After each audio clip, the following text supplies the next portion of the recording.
Hello everyone, welcome at your own channel dear learners. आप सभी का आपके अपने यूट्यूब चैनल डियर लर्नर्स पर हार्दिक स्वागत है।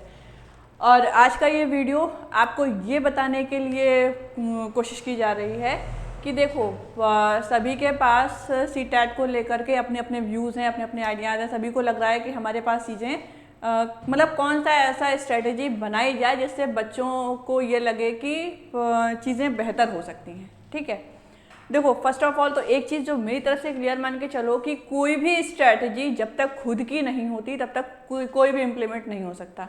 ठीक है, तो किसी भी चीज़ को सक्सेसफुल बनाने के लिए सबसे पहले ज़रूरी है कि हमें उसका एक ओवरव्यू पता होना चाहिए। मतलब आप जिन चीज़ों से जुड़ने जा रहे हैं, जिन चीज़ों के बारे में करने जा रहे हैं, या जिस फील्ड में भी आप कुछ करना चाहते हैं, आपको उस चीज़ की बेसिक स्ट्रैटेजी जब तक नहीं पता होगी तब तक आप चीज़ों को एक फाइनल टच नहीं दे सकते।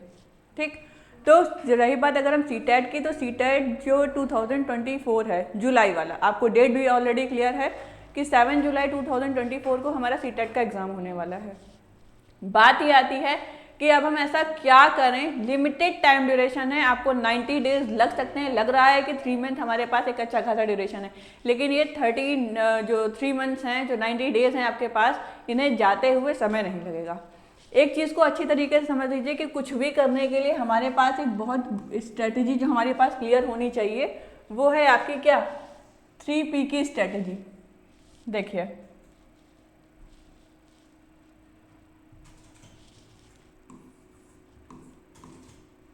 ये 3P आखिर है क्या।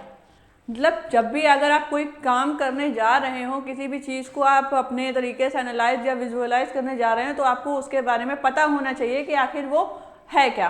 तो देखो 3P में जो सबसे पहला बेसिक कॉन्सेप्ट है वो होता है हमारा क्या, प्लान।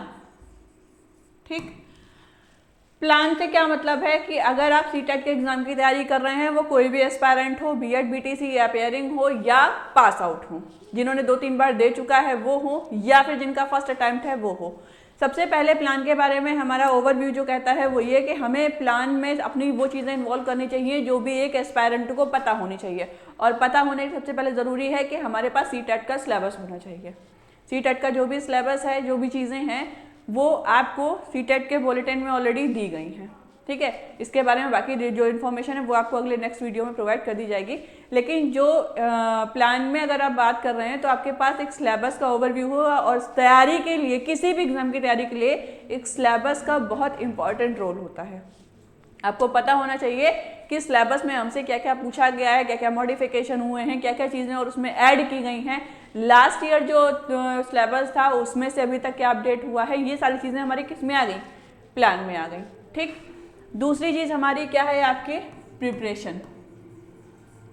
ठीक, मतलब आप जब किसी चीज़ के लिए प्रिपरेशन करते हैं, सबसे पहले आपने प्लान बना लिया। ठीक, प्लान बनाने का मतलब क्या हुआ, जैसे मान लीजिए आपको घर से कहीं बाहर जाना है, तो आप उस पूरे रास्ते को गूगल मैप पर एक बार, जैसे मान सीधी सी बात है, एग्जामिनेशन सेंटर कहीं पड़ता है तो हम उसे गूगल मैप पर एक बार रिव्यू मार लेते हैं, यहाँ से ऐसे ऐसे करके ऐसे ऐसे जाना है। सेम वही चीज़ सीटेट के एग्जाम के साथ भी है कि सीटेट के एग्जाम में आपने क्या करना है कि सिलेबस देख लिया, चीज़ें समझ ली, आपने देख लिया कि सीटेट हमारा क्या क्या है। दूसरा स्टेप है इनिशियल, जो क्या है हमारा प्रिपेयर का। प्रिपरेशन करना आसान नहीं है तो मुश्किल भी नहीं है, दोनों ही बातें हैं। आसान इसलिए नहीं है कि हमने सिलेबस को सिर्फ देखा, अरे यार ये तो हो जाएगा, एक व्यू ये होता है।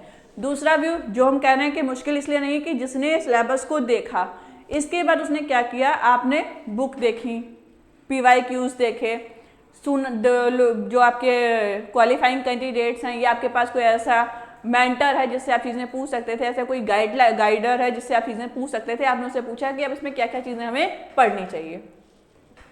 प्रिपरेशन करने के लिए जो बहुत ज़्यादा ज़रूरी चीज़ है वो ये कि आपको क्या आता है वो मैटर नहीं करता, आप और क्या बेहतर कर सकते हैं ये हमेशा मैटर कर सकता है। देखिए मान लीजिए आपने चीज़ें तैयार करी, आपने चीज़ें पढ़ी, देखी, समझी, उसके बाद क्या हुआ कि आप एग्जामिनेशन हॉल तक पहुँचे। वहाँ तक पहुँचते पहुँचते आपने जो कुछ भी, जैसे अभी जो 2024 जैन का एग्ज़ाम हुआ था, इसमें बहुत सारे लोगों का ये था कि इस बार तो पेपर स्ट्रेटजी चेंज कर दी गई। और देखो तैयारी हमेशा उस लेवल पर होनी चाहिए कि आप तैयारी जो है कर रहे थे किसकी, ABCD की, और अचानक से आपसे पेपर में पूछ लिया गया ककहरा लिख करके आना है, तो आपको पता होना चाहिए।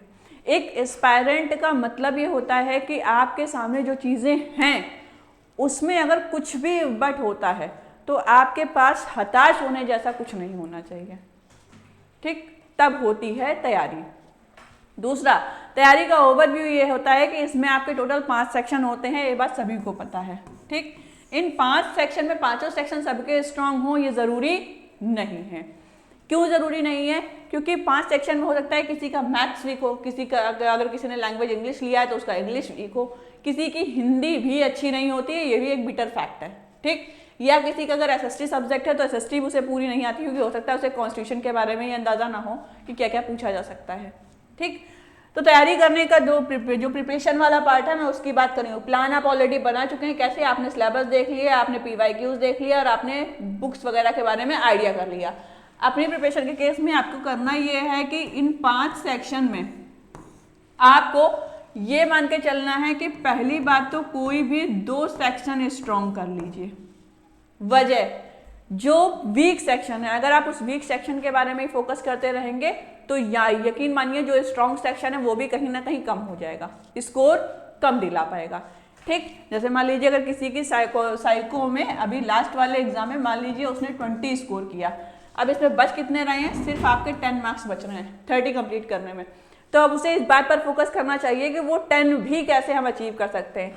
इस 10 को अचीव करने से क्या होगा, एक सेशन में आपके पूरे के पूरे 30 मार्क्स आ गए, और जब इसमें 30 मार्क्स आ गए, मान लीजिए आपका हिंदी भी काफ़ी कुछ हद तक स्ट्रांग है, थोड़ा बहुत अप एंड डाउन हो रहा है, हिंदी में भी आपने आउट ऑफ 30 मान लीजिए 25 या 26 स्कोर कर लिया। इस तरीके से करने से क्या हुए, ये 2 सेक्शन आपके स्ट्रांग हो गए।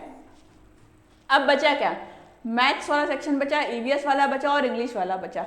और मान लीजिए कि अब आप उसमें जो है जो मार्क्स के डिवीजन के अकॉर्डिंग है, आप उसमें किसी सेक्शन में 18 मार्क्स ले आए या किसी सेक्शन में आप 20 मार्क्स ले आए, तो यकीन मान के चलिए कि आपका पेपर क्वालिफाई हो जाएगा एज पर योर कैटेगरी, क्योंकि हर कैटेगरी का अपना अपना अलग अलग क्वालिफाइंग क्राइटेरिया है। तो ये ध्यान बना के चलिए कि प्रिपरेशन में आपको इस पार्ट को भी इन्वॉल्व करना है कि चीज़ें हमारी जिस सेक्शन में जितनी स्ट्रांग हैं उसको और स्ट्रांग कर लीजिए, और जो सेक्शन वीक है उसको much better from the last करने की कोशिश करिए, ठीक। और जब ये सारा कुछ हो जाएगा देन लास्ट में आता है आपका क्या, परफॉर्मेंस, ठीक। और परफॉर्मेंस तभी बेहतर हो सकती है जब आपकी प्रिपरेशन अच्छी होगी, ठीक। और प्रिपरेशन अच्छी करने का एक ही तरीका है कि चीज़ों को एनालाइज कर, जिनका पहला अटेम्प्ट है वो भी इसी स्ट्रेटजी को फॉलो करें कि आप 5 सेक्शन में किसी 2 सेक्शन को अच्छे से स्ट्रॉन्ग कर लीजिए। अगर आपकी मैथ्स अच्छी है तो मैथ्स को और अच्छा कर लीजिए कि आउट ऑफ 30 आपके 30 नहीं आ रहे हैं तो कम से कम 28-25 तो आ ही जाने चाहिए। इतनी बात समझ में आ गई। दूसरी बात यह कि जिन्होंने अभी तक चीज़ों को नहीं किया, तो ये हमारा आपसे सोल टच प्रॉमिस है कि आप डियर लर्नर्स के ऐप को इंस्टॉल करिए और यहाँ पर जो भी क्लासेस पुरानी हो चुकी हैं आप उन क्लासेस को एक बार रिव्यू करिए। जो नई आने वाली हैं उनके बारे में आपको ऑलरेडी अपडेट कर दिया जाता है, एक बार जुड़ करके देखिए। और जो बच्चे पुराने हैं हमारे, उनके रिजल्ट, उनके व्यूज़ को देखिए, उनके वीडियोस को देखिए, और आपको पता चलेगा कि ऐसा नहीं है कि just we have to make a flying thoughts, मतलब हम आपको सिर्फ उड़ती हुई बातें नहीं बता रहे हैं। तैयारी करनी है और 30 डेज इन अ मंथ हैं और total 90 days in a 3 months हैं, उनको इतना अच्छा बना लेना है कि रिजल्ट आपके फेवर में आए। इस बात पर फोकस मत करिए कि क्या आता है क्या नहीं आता, फोकस इस बात पर करिए कि जो नहीं हुआ है अब वो होना चाहिए। तो सबसे पहले इस 3P को फॉलो अप करिए, फिर प्ले स्टोर पर जाइए, डियर लर्नर्स के ऐप को इंस्टॉल करिए, और उसके बाद स्क्रीन पर ऑलरेडी आपको नंबर दिए जाते हैं, यूट्यूब पर भी दिए गए हैं, आप उन नंबर पर कांटेक्ट कर लीजिए, ठीक है। तो ये मेरी विशेज़ हैं आपसे, ये कह लीजिए कि ये I will make you sure कि तैयारी करिए और इस 3P को ध्यान रखिए, क्योंकि प्लान, प्रिपेयर और परफॉर्मेंस किसी भी एग्ज़ाम को क्रैक करने की बेसिक नींव है, ठीक है। और आप कोशिश ये करिए कि अपनी तैयारी को कुछ भी करके, और एक बात ध्यान रखिए, सफलता सिर्फ एक बार मिलती है, लेकिन उसके पीछे के अटैम्प्ट्स को, उसके पीछे के जितने भी प्रयास हैं उन्हें कोई नहीं देखता। तो वो जो सफलता का एक अटैम्प्ट है उसको पहला और आखिरी बना लीजिए, इन 90 डेज को अपने फेवर में कर लीजिए और दिखा दीजिए कि आप भी कुछ कर सकते हैं। तो तो hope you, wish you all the best और आपकी तैयारी के लिए अग्रिम शुभकामनाएं।